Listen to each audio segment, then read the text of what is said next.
the Samsung Galaxy Tab S10 FE Plus. It is a tablet that recently released for $650, and that is a lot of money. In fact, it's about $50 higher than the Tab S9 FE Plus. And a lot of us, when that released, said it was a little bit too high on that price as well. So some of you are looking at that price point, and then you're looking at the processor, and you're not really seeing it as a good value.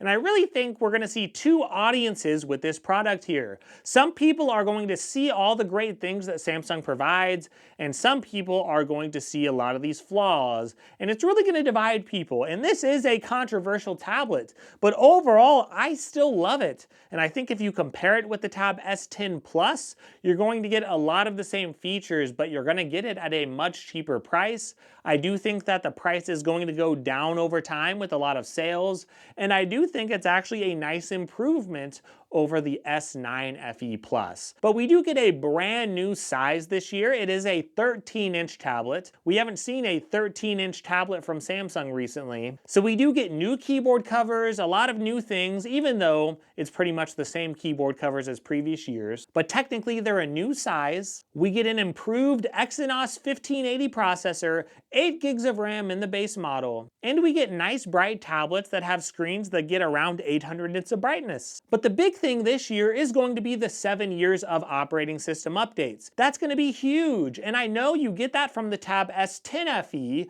but the real big difference between the S10 FE and this, it's going to be screen size. If you're wanting a really big screen size, a 13-inch screen, if you're wanting to use a tablet for a long time, but you don't need the latest and greatest, this is going to be one of the best tablets you could find. Yes, you could find better tablets overseas. Yes, you could find tablets that are a better value with their hardware. But how many tablets will you find that support their devices for like 7 years of operating system updates? That is a really big deal for people who are wanting some longevity out of their tablets. But we don't get an AMOLED screen. We don't get external monitor support. There's a lot to talk about here. So some people are going to love this tablet, and some people will want to run away. And I really don't care what you do. I think both options are valid. I'm just here to help you find the right option for you. So let's start off by talking about the design. On the sides of this tablet, you are going to see one speaker port on each side. And that might be a little disappointing to you, but you don't have to worry. Those speakers are plenty good, plenty loud. You're getting sound out of both sides. It's going to be just fine as far as the sound, and you're really going to enjoy it. Other than that, it's going to be a very similar design that you've seen on other Samsung tablets. You do have a spot for the S Pen on the back, and you can turn the S Pen either way. It's not a Bluetooth S Pen, so you don't get those Bluetooth features, but you don't have to worry about charging it, which is really nice too. You do get a micro SD card slot, which is really good, and you get a fingerprint sensor in the power button. But the one feature that's really a big deal out of the design is going to be the water resistance, because most Android tablets don't have that, and that's really what helps the design here to stand apart from other devices. Now, you do only get one camera on the back this year, but I don't think most people use the cameras on their tablets anyway. And yeah, you are going to get some bezels on the front, but overall, it's a good solid design. It's well built. It does feel good to use, of course. And when we move on to the display, that is where this tablet does shine as well, but again, there's a little bit of controversy. The controversy is in the price. For $650, some people really think you should get an AMOLED display. And I do completely understand that sentiment. If you are someone who really wants AMOLED and you really want that in your device, well, you're going to be a little disappointed not to find it, especially when you're spending this much money. But if you can get past that, you will get a 90 Hz refresh rate, plenty of brightness, which is really, really nice, and everything does look very great with the resolution. It's 2880 by 1800. It's technically a 13.1-inch screen, and again, it does look super, super good. And I love the screen size here. That is going to be the big deal if you do want to get productive on your tablet. Having that larger screen size does make everything look better with Samsung DeX. It does make everything look better whenever you are gaming on your tablet. It's going to allow you to get a lot more done. And also, if you're someone who loves to use the S Pen, you have a lot of extra real estate there. But that's all you're really paying for if you get this over the S10 FE. The S10 FE still has 8 gigs of RAM in the base model, it has the same processor, it has the same brightness levels. You're not going to get a huge step up here with the S10 FE Plus. Instead, you're really just paying $150 extra over the S10 FE just to get that larger display. And that's why some people are a little bit disappointed, especially with Lenovo recently. They did release the Idea Tab Pro for $400, and that tablet has a similar screen size at 12.7 inches, but it does have a faster MediaTek processor. And if you compare it with this Tab S10 FE Plus, you're going to find out that it actually performs better, but it does cost $250 less. But here's the thing. That tablet only has 2 years of operating system updates. And this tablet has 7 years of support, so for those people wanting to keep their device for a longer period of time, this does come with Android 15.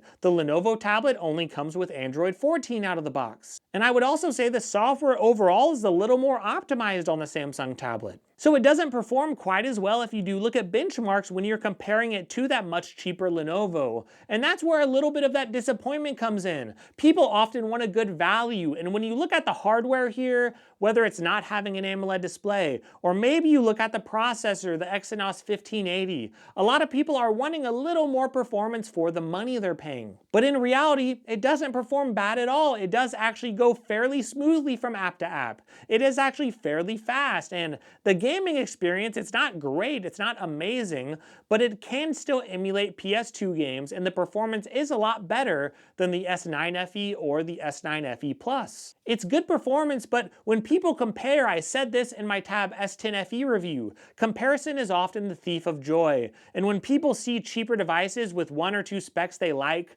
a lot of people could feel disappointed when they look at this tablet. But we have to see that both tablets have their place, and it really depends on who you are with what you're going to want to buy. There's no doubt, the S9 FE and the S9 FE Plus, those are going to be amazing values if you find those on sale. But they won't be quite as fast as this, and they won't have the same operating system updates. If you look at the Lenovo tablet, it's going to be faster, but the screen is dimmer on that tablet. It doesn't have water resistance on the Lenovo tablet, and again, only 2 years of operating system updates with it. So when you factor all those things in, some people are going to want the Samsung software support. They're going to want 7 years of OS updates. And some people are going to want Samsung DeX. They're going to want the S Pen here. They're going to want all the things this tablet provides, and some people will want to save $200 or $250 and get a Lenovo tablet that is just as fast, that has a faster refresh rate. They might want those things out of the Lenovo tablet,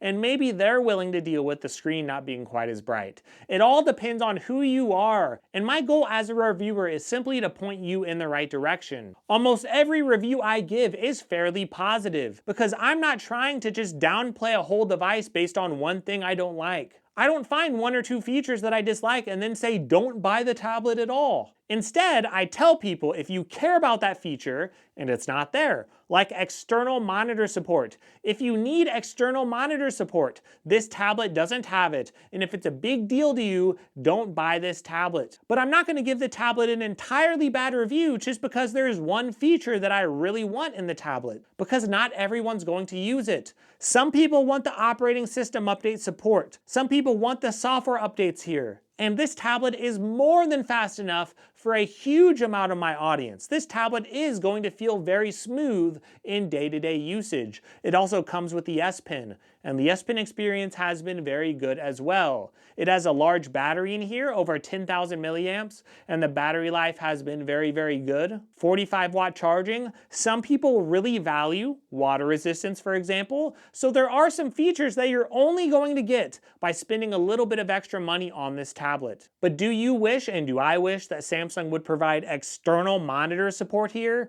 Absolutely. But if you're looking at it, this tablet still fits in very well around $650. It has a great display. Even though it's not AMOLED, it's still very good. It looks awesome. It has great performance overall. With the Exynos processor, it is much better than last year's Exynos that we had in the Tab S9 FE. And I also love the 13-inch screen size. Coming from the 12.4-inch screen that you got in the Tab S9 FE Plus or the Tab S10 Plus, I love it being a little bit bigger, but not quite as big as the Tab S10 Ultra. But I love the screen size here. The keyboard covers are really the same that they've been in previous years. They are good enough. They are really nice overall, but they are a little bit overpriced, I will say that. But Samsung has something special with this new One UI. The software is good. You don't get a lot of AI features. You really just get the basics like circle to search and some other basics. But I am loving this tablet. I think it is phenomenal. And compared with the Tab S10 Plus or the S10 Ultra, you will save hundreds of dollars with this. You'll get a device that's more than fast enough and more than good enough for a lot of people, as long as you're okay with no AMOLED and as long as you're okay with some other minor things not being there. If you're okay with those things, you're gonna get a tremendous device here. So for some people, they're gonna watch this review and they're gonna hear no AMOLED, they're gonna hear some of those things and they're gonna say, this device is not for me. And if that's you, I completely understand you. But if you're someone out there who's just looking for a good tablet between $500 and $700, I'm telling you, this tablet will go on sale over time. And it's really gonna be worth it for a lot of people when it goes on sale around $500 or $550. But even at $650, you might be looking around the tablet landscape and you might see the Lenovo Yoga Tab Plus. That device does come with a keyboard cover, which is great, but again, it doesn't have the operating system update support. Some people might want the better hardware, and I would argue Lenovo will give you more hardware for the money. They might give you a keyboard case in the box for the same price that you get this device. In the Lenovo Yoga Tab Plus, it's even an anti-reflective display with the Snapdragon 8 Gen 3 processor, and that device is going to be faster than this by a good amount. But some people would prefer longer update support, and some people do prefer a little more detail with their software, and Samsung does a great job of that. I love the Yoga Tab Plus, but if I just look at the S10 FE Plus, I've got to say, it is a very, very good tablet for the right audience, for the people who hear about it and really think it's worth it, for the people that get hyped up behind what I'm saying. But if you're out here and you're like watching it and you're like, nope, well, there are other devices available for you. So I do love this tablet. I highly recommend it, but only to the right audience. So thank you so much for watching. I really appreciate it. If you really like this device, feel free to check the links in the description. That is a great way to support me, but also a great way to look for a deal. Another thing you could do is watch some other videos. Remember, I cover a lot of Android content, and another thing is you could actually subscribe to my channel, because if you do, remember, I'm a smaller channel. It really does help me out a lot, but I cover Android tablets all of the time, and a lot of budget phones and mid-range phones, and even some higher-end phones. So feel free to check out some other videos if you get a second, and I hope you have a great day, and no matter what you're going through in life, I really hope you enjoy your week.